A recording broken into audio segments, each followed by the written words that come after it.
Men act differently when they think there are no women around.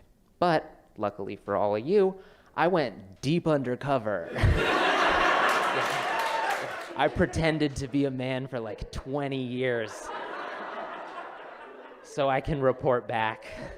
My name is Sunny LaPrade. I use she, her pronouns, and I started Hampshire in the fall of 2018.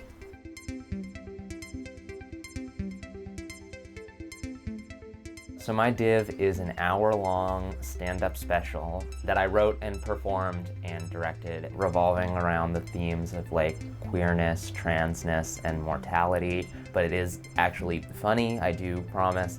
I feel like the word gay and the word Republican kind of had the same connotation for me growing up.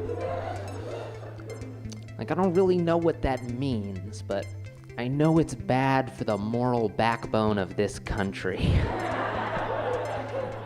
Hampshire has a super robust formal stand-up group. There's not a whole lot of places where you can sit down in a room with a bunch of other people who are also trying to do stand-up and write jokes together and give each other notes and workshop and have like opportunities to perform in front of audiences.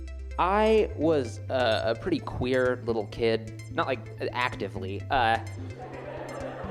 When I was like probably 8 to 12 years old, somewhere in that range, my parents told me about Hampshire, and I was like, whoa, a place with no grades and no majors and no tests. And then I was like, if there's no majors, I would just do whatever I wanted and then call it awesomeology, because like to 8-year-old me, I was like, who wouldn't hire the kid with an awesomeology degree?